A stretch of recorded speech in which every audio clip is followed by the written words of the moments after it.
Hello, beautiful people. My name is Samuel, and welcome to Podcast for Impact. Today, it's gonna be a very powerful story. Welcome.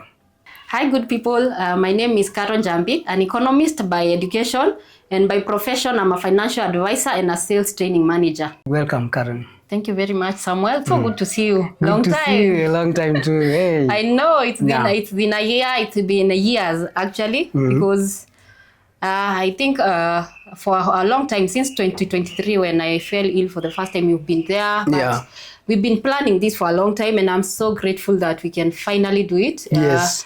At our own time, when mentally, physically, and everywhere we are safe. So I thank God first that we have got here. Yes, yes. That we are spiritually and holistically okay, because sometimes people think that it's normal to wake up whole. It's normal to wake up feeling like yourself, but Yeah. sometimes life happens. And I'm so glad that you are finally making this happen. So good to see you. Good to see you. I've been dreaming of this the whole time. Like even the time you are not well, I remember I used to think how and when will we have this conversation. So I thank God and I thank our friends for making this happen through the donation of the mics. Our friend Perry and Fred, thank you so much for making this happen, and even your donations. Let's get back. Our viewers want to know, how did we come to know each other? Yeah. This might come as a shock to many, but we have been brought up in a blended family, one big family, Yeah. in a children's home. I lost my mother when I was 4 years, very young, and my mom was a second wife. And you know the technicalities of having a second wife, so we wouldn't be with my dad because of fights and family fights all over. And now we were left with her mother, my shosho, who was also not so stable. I would say now that I have grown up, I have come to realize she was depressed and an alcoholic. I wouldn't even lie about it. That is something people don't know. Yeah. And that is how we went to the children's home, through someone who connected us, because now they knew that was nowhere safe for the children. Yeah. And that is where I met you. I actually found you there. Yes. Very tiny. Yeah. Yeah. That Sure. picture. That Yeah. very. Yes, there's that picture. So I remember now, for me joining there, we had actually been brought up like with 8 siblings, with a single mother. My dad passed away when we were young, so I have never seen him. Now I remember my mom. She's the one who facilitated us to join now the Tumaini Children's Home. And joining there, we met one boy. So we were the second to join there, with my elder brother Joseph, my younger sister Ruth, and now I myself. So we were 3 of us.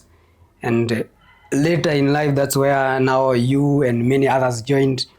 And it was a privilege to welcome the rest, like Caroline, to welcome them You there. were the founders. I remember you keeping telling us we were the second ones after Bonnie. You used to see and count. You came after Bonnie. Yes, you are the founders. And there's power in pioneering, you know.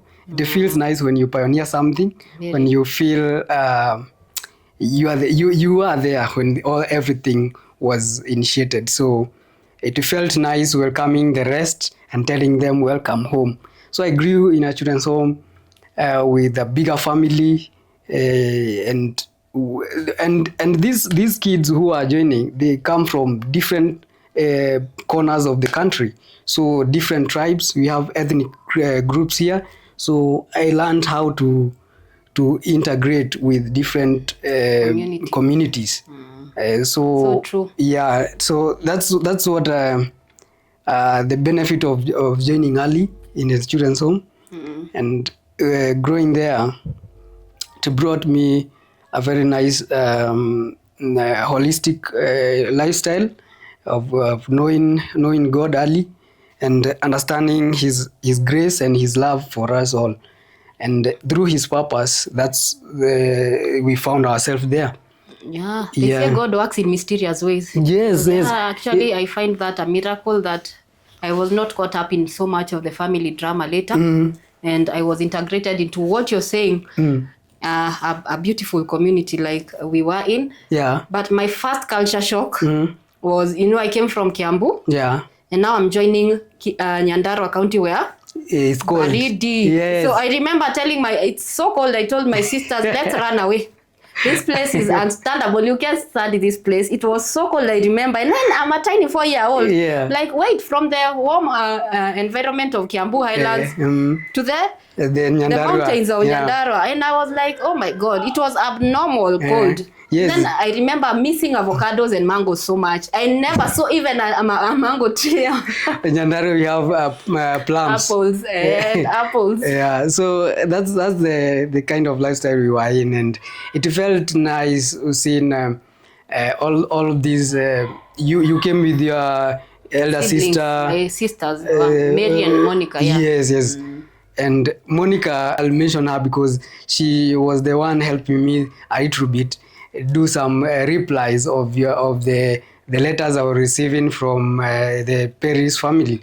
So sometimes she could help me do the reply, because here we learn English, and that time I didn't know how to write good English. So sometimes she could tell me how to respond. So I appreciate Monica. She's so good with language. Yes, and I had to appreciate her because she was among the big girls in the children's home, and she could actually wash as the little boys.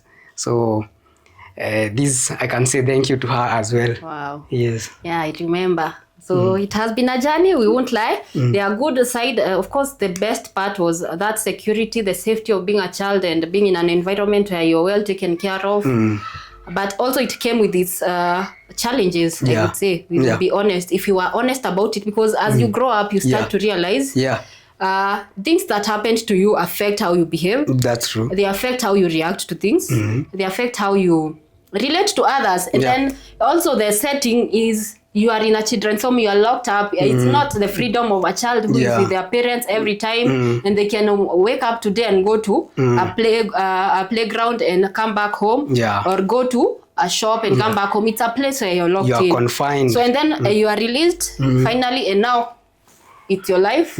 Then you are wondering where to start. That's true. And also the things that we found there, you wouldn't say all of them are good, because I remember my first trauma was when we came the first day, when you were welcoming us, you guys, we were told to give testimony and say we are not saved. I remember. You remember? I remember that's how Pastor Stephen did.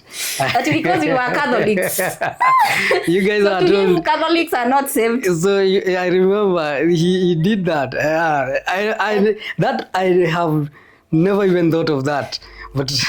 That we are Catholics, we are not saved, that we should give a testimony saying we are not saved because we are Catholics, and also say that we used to drink alcohol because he knew our grandma was an alcoholic. So he said that we should say we are not saved, one, because we are Catholics, and second, we used to drink alcohol. So he miscommunicated that because we were not drinking alcohol. To an extent, I remember kids making a joke out of it and saying that whenever he asked for food, they would hand us a kidogo ya 10, and then we would sleep 10,000 shillings alcohol, 10 shillings alcohol, and then we would sleep.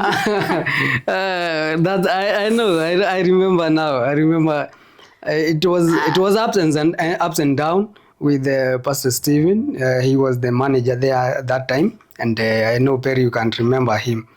So then he used to give us some thorough beatings. Not that I had beating. It was traumatizing. Yeah, even up to now, I can't. Anyone who passed through that at that time, through that children's home at that time, there's no way you can forget that beatings, caning. In those other countries like US, I don't know whether the students and kids are allowed to be caned. So here, I think the law was outlawed. And there's no corporal punishment nowadays. So that time used to get thorough beatings, and out of small mistakes. So those are some of the ups, some downs. Some even downs. Sometimes a rumor, someone would come from school and lie that you did something. I remember also being beaten for playing with a boy. That was my shock. The first day I went to primary school. You remember? Even you, I know you even remember the name of that young man. I know you. The one you were calling at WebFit. I know that guy. When I come back home, I'm finding people reporting me that I was playing with a boy. I'm like, oh my my God, I'm used to playing with boys. In fact, I think my cousins' boys were my age, and those are the people I was playing with. So that I didn't understand how that is a mistake. And remember, I'm very young. So some of those memories, they keep us happy, laugh. And when you remember some of those things and some of the mistakes you are accused of at some point, you even laugh at your own time. But all that shaped us who we are. True. And I can say some of the challenges of being brought up in a children's home. It obviously it makes you have like at some point you are unable to handle relationships.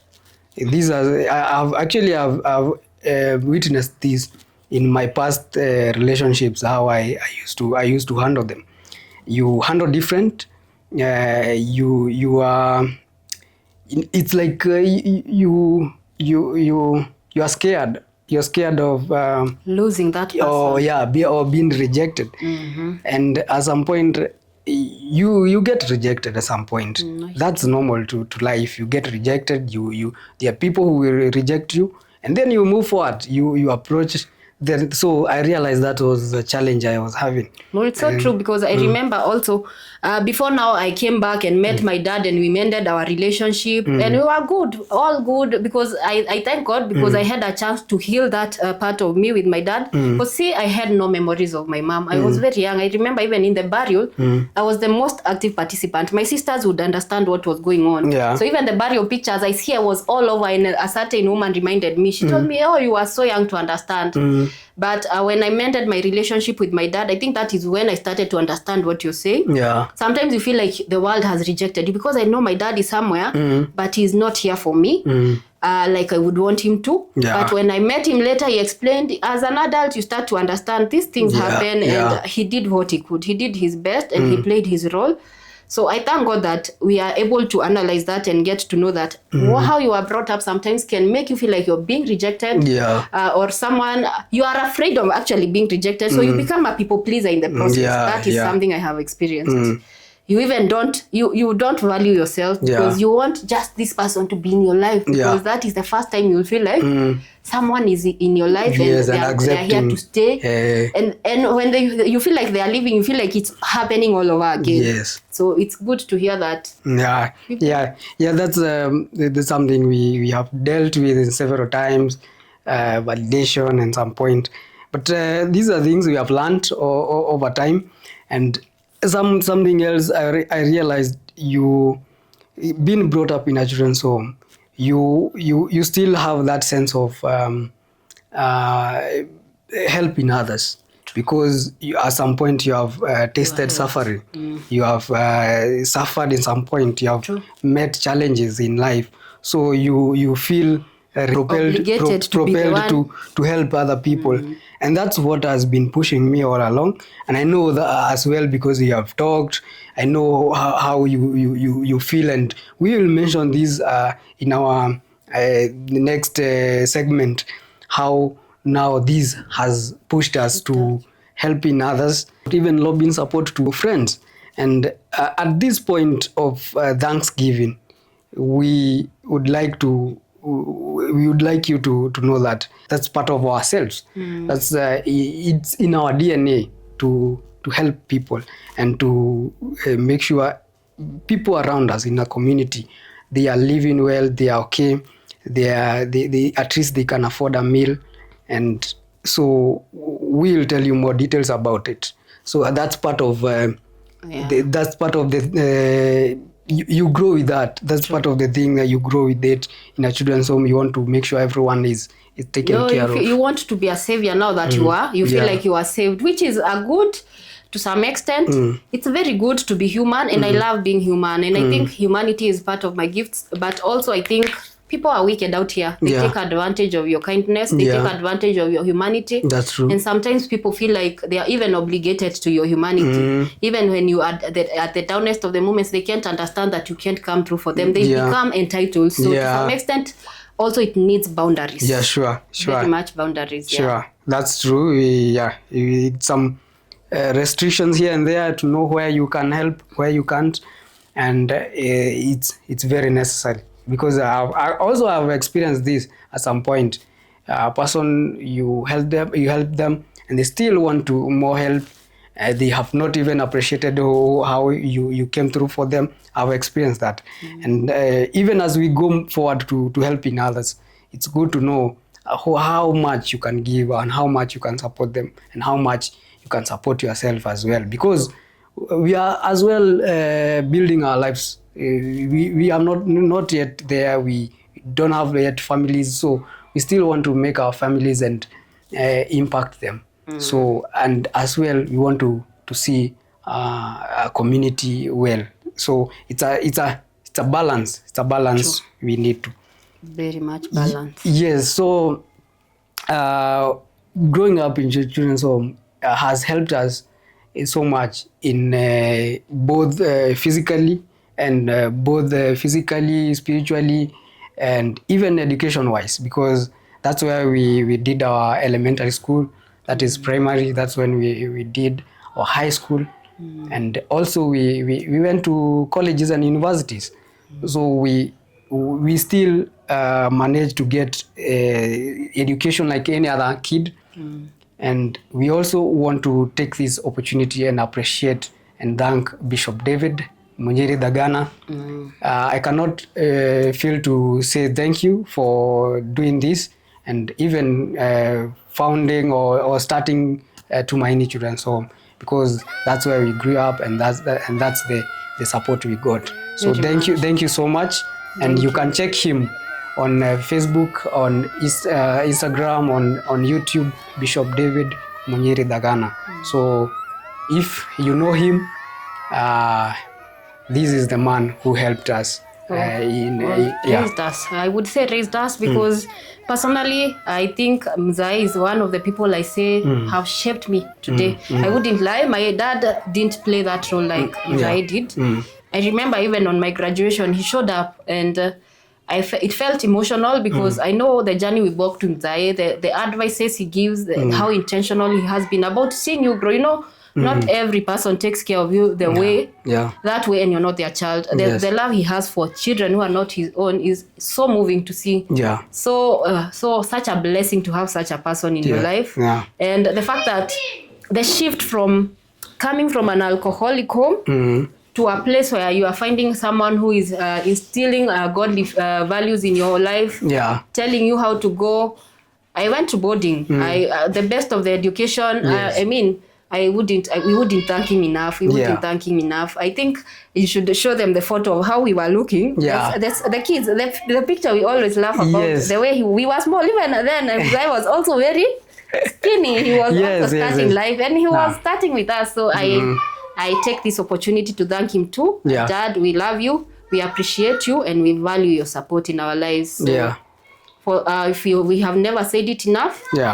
Please, this is the time to know that we love you, we appreciate you, and sometimes life happens. You might be missing and not communicating as much often because things take shape. But from wherever we are, we appreciate you so much.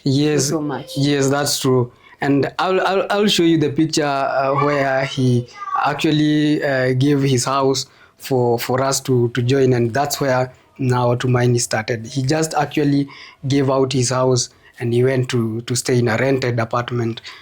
So he gave out his house so that the children's home can start. That's where Tumaini Children's Home started. So you can see the heart of this man, out of willingness to help the needy and the orphans. So he gave out his house so that the children's home can start. And later along, he found partners who built the bigger Tumaini as it is. So thank you so much, Bishop David. We want to take this time to appreciate you and your partners and everyone who knows him. Make sure you send this message to him, because I know if you're watching, you might have known him in a long time. So we want to finish this segment with just that quote of Thanksgiving. So catch up the next segment as we say, how we met and how we met. Did we meet? No, not meeting No, physically. not how we met. how we came to know Perry. A very, we would say, a very important person in our lives, who actually think out of me. Let's brag a bit. Yes. I know it would sound like bragging, but I think it's because we were all always position 1 in school. Me and you, we were not even in the same class, but since we were very bright, that is how Perry decided on choosing us as her kids to sponsor. So that is how me and Cairo now, it hasn't started now. Whenever I received a letter, he received one. Whenever I received candy, he received one from this woman we are about to talk about. Her name is Perry Marie. Yes. Thank you. Yes, segment 2, we'll talk about it. Thank you so much for tuning in. And if you are wondering how can you support this podcast, you can actually do it by scanning on the QR code on your screen or contacting Perry. Let her know how you can support this podcast, or you can support Caroline and Samuel, how you can support us through. We want to impact families and more to our families and to the community around. So in this Thanksgiving, we want to appreciate you for doing so. God bless you.